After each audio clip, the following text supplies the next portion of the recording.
Assalamualaikum warahmatullahi wabarakatuh.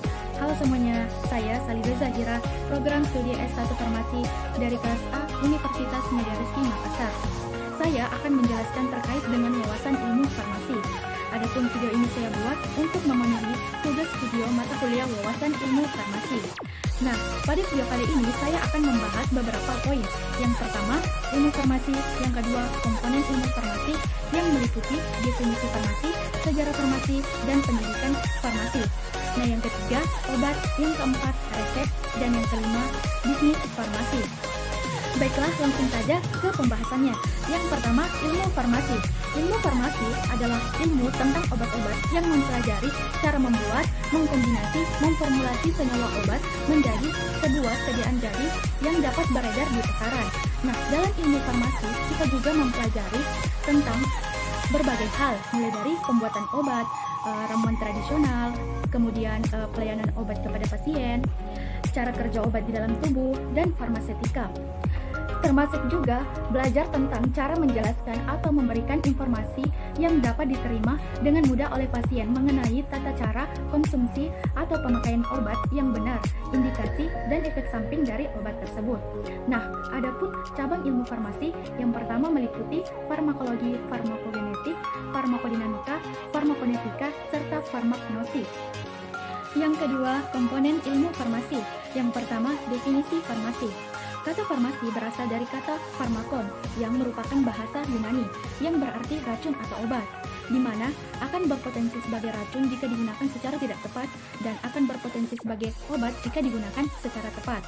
Nah, farmasi itu sendiri merupakan profesi di bidang kesehatan yang meliputi berbagai kegiatan di bidang penemuan, pengembangan, pengolahan, peracikan, maupun distribusi obat.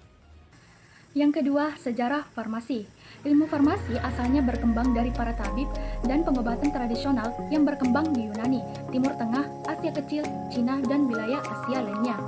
Mulanya, ilmu pengobatan dimiliki oleh orang tertentu secara turun-temurun dari keluarganya, seperti gambaran ilmu farmasi kuno di Cina, di mana para tabib yang mendapatkan ilmunya dari keluarga secara turun-temurun.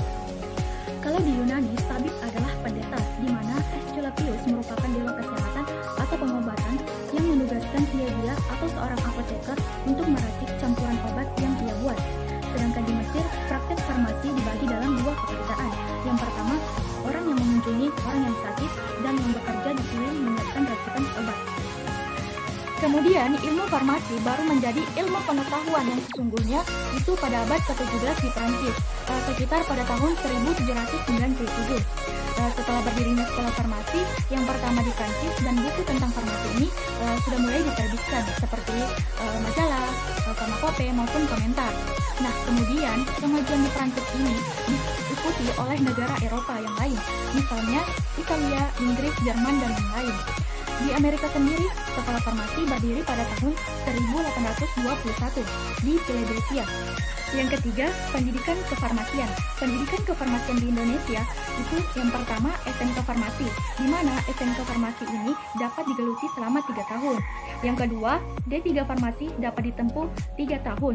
Setelah itu mendapat gelar AMD Farm atau ahli media farmasi. Kemudian yang ketiga, sarjana S1 yang dirancang selesai dalam 4 tahun dengan gelar sarjana sains atau SSI untuk prodi sains dan teknologi farmasi, dan sarjana farmasi yaitu S.Pharm. Kemudian yang keempat, profesi apoteker, di mana dapat ditempuh 1 tahun lamanya dengan gelar APT atau apoteker. Kemudian yang kelima, sarjana S2 yang dirancang selesai dalam 2 tahun lamanya dengan gelar M.Pharm atau Magister Farmasi. Dan yang terakhir yaitu program doktoral. Pendidikan ini ditempuh selama 3 tahun lamanya dengan gelar dokter. Baiklah, masuk ke poin ketiga, yaitu obat. Obat adalah suatu bahan yang dimaksudkan untuk digunakan dalam menetapkan suatu diagnosa, mencegah penyakit, mengurangkan ataupun menghilangkan, menyembuhkan suatu penyakit ataupun gejala penyakit. Bisa juga luka atau kelainan badania dan rohania pada manusia ataupun hewan, memperelok badan atau bagian badan manusia. Nah, obat digolongkan dalam beberapa, yaitu pertama obat bebas. Obat bebas adalah obat yang dapat dibeli secara bebas dan tidak membahayakan bagi si pemakai, dan diberi tanda lingkaran hijau dengan garis tepi berwarna hitam. Kemudian yang kedua itu obat bebas terbatas, di mana obat ini adalah obat keras yang dapat diserahkan tanpa resep dokter dengan penyerahan dalam bungkus aslinya dan diberi tanda peringatan P1 sampai dengan P6. Nah, adapun penandaan obat ini adalah adanya lingkaran berwarna biru dengan garis tepi berwarna hitam. Kemudian yang ketiga, obat keras dulu disebut sebagai obat daftar G, di mana melambangkan itu berbahaya, yaitu obat berkhasiat yang untuk memperolehnya harus dengan resep dokter, memakai tanda lingkaran merah bergaris tepi hitam dengan tulisan K di dalamnya. Kemudian obat wajib apotik, ini merupakan obat keras yang dapat diberikan oleh apoteker pengelola apotek atau disingkat APA kepada pasien. Kemudian yang terakhir ada obat psikotropika dan narkotika. Nah, obat psikotropika ini adalah obat berbahaya, obat yang mempengaruhi proses mental, merangsang atau menenangkan, mengubah pikiran, perasaan atau kelakuan orang. Nah, sedangkan obat narkotika ini adalah obat bius, merupakan obat yang diperlukan dalam bidang pengobatan dan ilmu pengetahuan, dan dapat pula menimbulkan ketergantungan yang sangat merugikan apabila dipergunakan tanpa pembatasan dan pengawasan. Kemudian masuk ke poin keempat, yaitu resep. Resep ini adalah permintaan tertulis dari dokter gigi, dokter hewan, yang diberikan izin berdasarkan peraturan perundang-undangan yang berlaku kepada apoteker pengelola apotek atau disingkat APA, yang menyiapkan dan atau membuat, meracik, serta menyerahkan obat kepada pasien. Nah, sebuah resep yang lengkap itu harus memuat beberapa hal. Yang pertama itu nama, alamat, dan nomor izin praktek dokter gigi ataupun dokter hewan. Kemudian yang kedua itu tanggal penulisan resep atau inskripto. Kemudian yang ketiga tanda R. Tanda R ini merupakan resito pada bagian kiri setiap penulisan resep atau invokatio. Kemudian yang keempat, nama setiap obat dan komposisinya. Yang kelima, aturan pemakaian obat yang tertulis atau signatura. Kemudian yang keenam adalah tanda tangan atau paraf dokter penulis resep yang sesuai dengan peraturan perundang-undangan yang berlaku atau disebut sebagai subskripto. Kemudian yang ketujuh, jenis hewan dan nama serta alamat penulisnya untuk resep dokter hewan. Kemudian yang kedelapan, tanda seru dan garis miring atau paraf dokter untuk resep yang melebihi dosis maksimalnya.